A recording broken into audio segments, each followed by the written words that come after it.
Hello friends, मेरा नाम है डॉक्टर नीलेश आनंदवाणी और आज मैं आपको 11th स्टैंडर्ड का unit number 1 diversity in living world इसका इंट्रोडक्शन पढ़ाने वाला हूँ। इस लेसन में इस यूनिट में 4 चैप्टर्स आते हैं। जैसे चैप्टर नंबर 1 है the living world, chapter number 2 आता है बायोलॉजिकल क्लासिफिकेशन, चैप्टर नंबर 3 आता है, आप यहाँ पे देख सकते हो। चैप्टर नंबर 1 जो है the living world, chapter number 2 biological classification, chapter number 3 जो होता है वो है प्लांट किंगडम और चैप्टर नंबर 4 जो है वो है एनिमल किंगडम।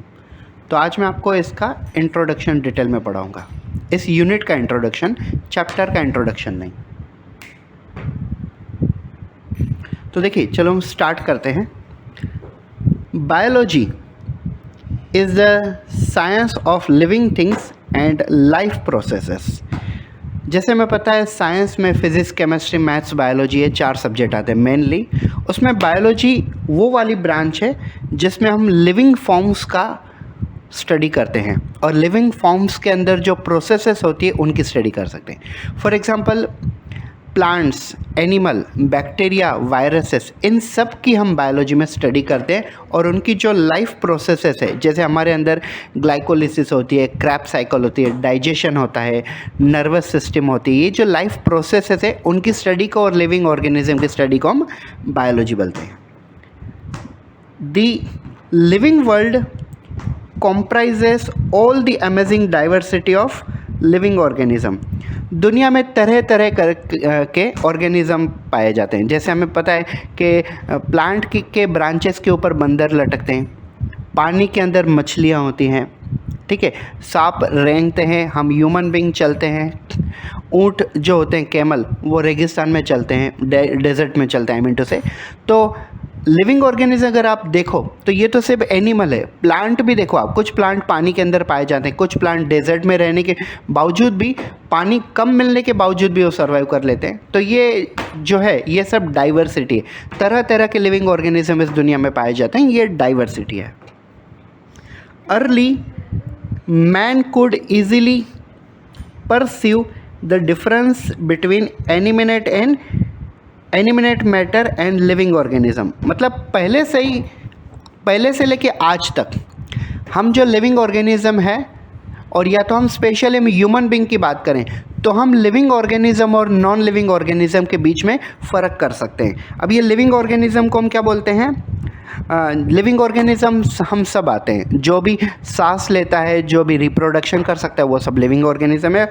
और इनएनिमेट मैटर का मतलब होता है नॉन लिविंग मैटर। अब नॉन लिविंग मैटर जैसे पानी हुआ, पत्थर हुए, मिट्टी हुई, एयर हुआ, ये सब नॉन लिविंग मैटर होते हैं। Early man defied some of the inanimate matter might be the wind, sea और फायर। मैंने अभी आपको बताया कि हम लिविंग ऑर्गेनिज्म जो हैं वो नॉन लिविंग ऑर्गेनिज्म को डिफरेंशिएट कर सकते हैं। जैसे नॉन लिविंग ऑर्गेनिज्म में wind, sea, fire, soil, rock, etcetera etcetera, ये सब आ जाते हैं। And some among the animal and plants, और हम प्लांट और एनिमल के बीच में भी डिफरेंस क्लियरली कर सकते हैं। A common features of all such forms of inanimate and animate object of the sense of awe and fear of they evoke। अगर हम सबसे पहले नॉन लिविंग और लिविंग इन दोनों का मेन डिफरेंस देखें तो लिविंग ऑर्गेनिज्म में ईव का मतलब क्या होता है? ईव का मतलब होता है you can say feeling of presence, मतलब कोई सामने है, हम उसे महसूस कर सकते हैं, उसे हम बोलते हैं ईव। एंड फियर, मान लो कोई जैसे हम इंसान हैं, हम अगर किसी सांप को देख लेते हैं तो कोई चीते को, टाइगर को, लायन को ऐसे देख लें तो हम डर जाएंगे। तो ये क्या है? हमारे अंदर की फीलिंग, एक भावना है, ठीक है। The discrimination of living organism including human being much later in human society. तो जो ह्यूमन बीइंग का डिस्क्रिप्शन है वो सोसाइटी में काफ़ी लेट आया एज़ कम्पेयर टू बाकी एनिमल। ये तो हमें इवोल्यूशन में भी समझ में आ जाता है। Society which indulge anthropocentric view of biology could registered limited progresses in biological knowledge. अभी एंथ्रोपोसेंट्रिक का मतलब क्या होता है? एंथ्रोपो का मतलब होता है ह्यूमन एक्टिविटी और सेंट्रिक का मतलब होता है सेंटर पे। तो बाकी लिविंग ऑर्गेनिज्म के कंपेयर में ह्यूमन बीइंग की जो प्रेजेंस है वो काफ़ी लेट समझ में आई। Systematic and monumental description of life forms both in and out of necessary detailed study of identification, nomenclature and classification. Living organism की स्टडी करते करते हमें ये सब चीज़ें पता चली कि अगर हम मेन चीज़ें देखें कि सिस्टेमेटिक का मतलब क्या होता है? Systemic is nothing but the study of living organism and non living organism. Living organism और नॉन लिविंग ऑर्गेनिज्म के बीच में जो डिफरेंसेस होते हैं उसे हम सिस्टेमेटिक में स्टडी करते हैं। और ये 3 कंसेप्ट आप देख लो, जब भी हम कोई भी लिविंग ऑर्गेनिज्म को क्लासीफाई करते हैं तो ये 3 चीज़ें काफ़ी इंपॉर्टेंट होती है। जैसे आइडेंटिफिकेशन, मान लो आपने कोई एक नया प्लांट देखा, तो प्लांट को आप पहले टेम्पररी उसे आइडेंटिफाई करोगे, फिर उसे आप नोमेनक्लेचर करोगे। नोमेनक्लेचर करना मतलब क्या? Art of giving name. For example China rose ये प्लांट है, तो चाइना रोज प्लांट का साइंटिफिक नेम है रोजा साइनेंसिस। जैसे कॉकरोच है, तो कॉकरोच का साइंटिफिक नाम होता है पेरीप्लेनेटा अमेरिकाना। ह्यूमन बींग है, तो ह्यूमन बींग का साइंटिफिक नेम होते हैं होमो सेपियन सेपियन। तो नोमेनक्लेचर करना मतलब नाम देना।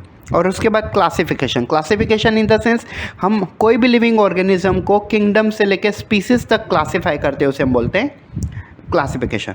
आगे, the biggest spin of such study was recognizing the sharing of similarity among the living both horizontally and vertically। तो सबसे इम्पोर्टेंट चीज़, अभी यहाँ पे स्पिन का शब्द यूज़ किया, स्पिन का मतलब घुमाना। तो सबसे इम्पोर्टेंट चीज़ जो है वो कब सामने आई? जब हमें समझ में आया कि लिविंग और नॉन लिविंग के बीच में क्या क्या फीचर्स हैं, क्या क्या डिफरेंसेस हैं।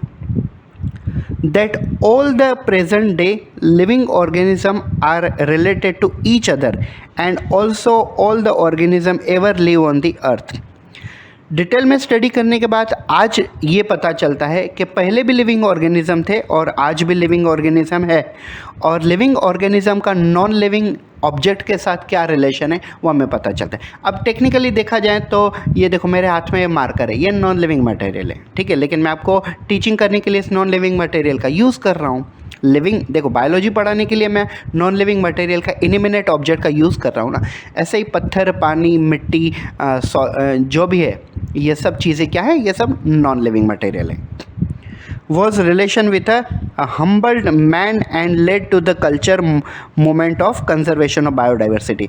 ऐसे डिटेल में स्टडी करने के बाद ऐसे पता चला कि हम लिविंग ऑर्गेनिज्म को कैसे प्रिजर्व कर सकते हैं। कंजर्वेशन करना मतलब प्रिजर्व करना। फॉर एग्जांपल हमें पता है कि डायनासोर को जो रियल एनवायरनमेंट चाहिए था जीने के लिए, वो उनको एनवायरनमेंट प्रॉपरली नहीं मिला, इसके लिए वो आज ज़िंदा नहीं है। लेकिन हम ह्यूमन बीइंग की अगर बात करें तो ऐसी काफ़ी चीज़ें हैं, जैसे ग्लोबल वार्मिंग, आगे चल के शायद हम ह्यूमन बीइंग को भी वो ख़त्म कर दें, ठीक है। तो एनिमलों को, प्लांट को, सभी को प्रिजर्व करना मतलब यही कंजर्वेशन है। In the following chapter this unit you will get description including classification of animal plants in taxonomic perspective। मतलब ये जो चैप्टर्स हैं आगे के चैप्टर्स, इन चैप्टर्स में हम biological classification, plant kingdom, animal kingdom में हम डिटेल में देखेंगे कि प्लांट और एनिमल का क्लासिफिकेशन कैसे होता है और कौन से रिस्पेक्टिव पर्पसेस से होता है। Thank you so much.